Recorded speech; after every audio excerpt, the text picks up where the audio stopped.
In the dim hum of a crowded dinner, a scarred Navy SEAL with a prosthetic leg limped toward the only empty chair. His voice steady but soft as he asked the weary nurse, "Can I share this table?" What she said next sparked a chain of events no one could have foreseen, least of all him. John Harper's hand trembled slightly on his cane as he waited for her response, the weight of his past battles pressing down like the humid air in the room. The nurse, Sarah Ellis, looked up from her half-eaten sandwich, her scrubs still faintly stained from a long shift at the hospital. She nodded curtly, her eyes flicking back to her phone. "Sure, go ahead."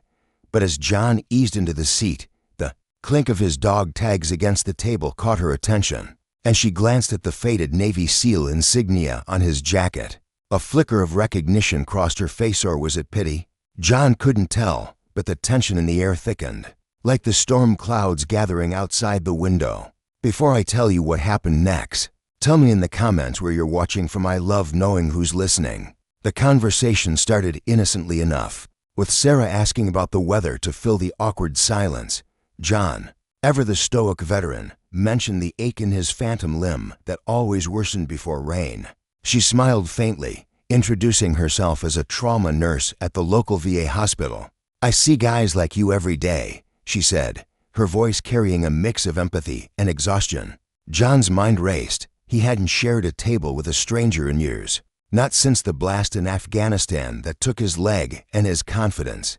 Was this pity or genuine kindness? He pushed the doubt aside, sharing a snippet of his story, the endless patrols, the brothers lost. Sarah listened, her coffee cup trembling slightly in her hand as she absorbed his words, the diner's fluorescent lights buzzing overhead like distant gunfire in his memory. But then, a low groan shattered the fragile peace. An older man at the next table clutched his chest, his face paling as he slumped forward, knocking over a salt shaker that rolled across the floor like a grenade pin. The diner froze forks. Mid-air, conversations halting mid-sentence. Sarah was on her feet in an instant, her nurse's instincts kicking in like a well-oiled machine. "Sir, can you hear me?" she called, kneeling beside him, checking for a pulse. John watched, his heart pounding. He knew that face, the grizzled beard, the steely eyes now clouded with pain. It couldn't be. Colonel Elias Thorne, his old commander, presumed dead after a mission gone wrong 5 years ago. John's world tilted. He thought he'd buried that ghost long ago. She was wrong to think she could handle this alone. He was wrong to stay seated. The air in the diner grew heavy, thick with the scent of greasy fries and brewing coffee. As patrons began to murmur, "Is he okay?" whispered a woman from the booth behind, her phone already out, recording the scene. Others edged closer, forming a loose circle, their shadows dancing on the checkered floor under the swaying ceiling fans. Sarah's hands moved with precision, loosening the man's collar, but his breathing was ragged, irregular, a heart attack. She suspected. "I need help here," she shouted, her voice cutting through the growing chaos. John's moral dilemma hit him like a wave. His disability screamed at him to stay put, to not risk embarrassment or failure. What if he fell? What if he made it worse? But the colonel's labored gasps pulled at him, a reminder of oaths sworn and lives owed. With a grit born of SEAL training, John pushed himself up, his prosthetic clicking against the tile as he hobbled.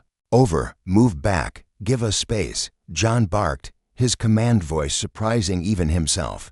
The crowd obeyed, neighbors peering from their seats, a young couple exchanging wide-eyed glances as the atmosphere shifted from casual lunch to life or death drama. Sarah glanced up, surprise flashing in her eyes. "You know CPR?" she asked, her tone laced with doubt.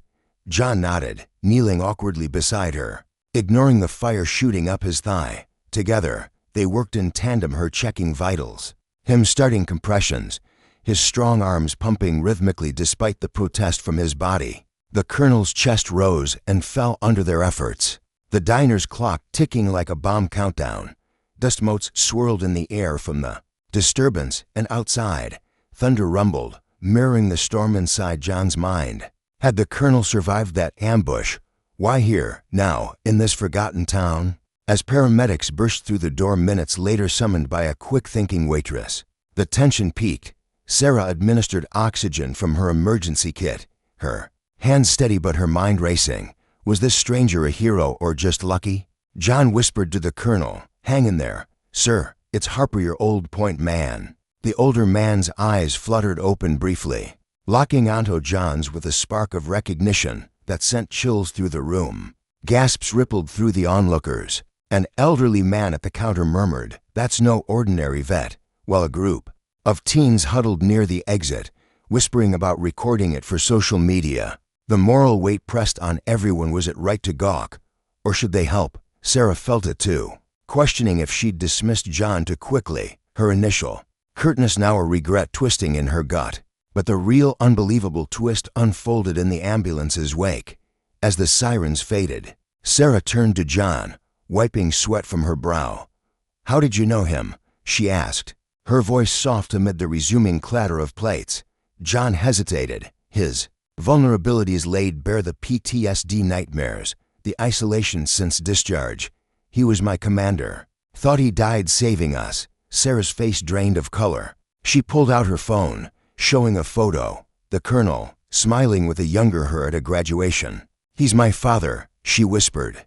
The diner erupted in hushed awe, patrons clapping John on the back, the manager offering free meals. The community, feeling the electric shift as strangers became allies. It was impossible, a cosmic alignment. The nurse whose father had inspired her career, sharing a table with the SEAL who'd carried him out of hellfire years ago, only to reunite in crisis. John's inner turmoil crested. Had fate orchestrated this, or was it blind luck? He questioned everything, his worth beyond the battlefield, the justice of survival when others hadn't. Sarah, too, grappled with her own doubts, her overworked life leaving little room for connections. Yet in that moment, as rain finally pattered against the windows like applause, they found resolution. John's old SEAL unit, alerted by a viral video from the diner, arrived like a wave, coordinated, tools in hand, filling the parking lot with disciplined energy. They weren't there to fight, they came bearing gratitude, helping repair the colonel's storm-damaged home nearby. Hammers striking in unison under the clearing sky, Sarah joined them, her nursing skills turning to bandaging minor cuts, her laughter mingling with theirs. Kindness bridged the gaps, courage mended the wounds, justice in the form of repaid debts. The colonel recovered, his survival a testament to their teamwork, and John found purpose anew, volunteering at the VA with Sarah. The diner buzzed for weeks with tales of that day, neighbors sharing stories over coffee, the air lighter, bonds stronger, because true heroes don't fade, they rise, even on one leg, to remind us of the unbreakable. And in that crowded diner, where a simple question sparked an unbelievable reunion, the scars of war healed just a little more under the warmth of shared humanity. If this story touched you, hit that like button and subscribe for more tales of courage and connection. I promise, they're straight from the heart. Drop a comment below sharing your own unbelievable coincidence. I'd love to read them. Until next time, stay kind out there.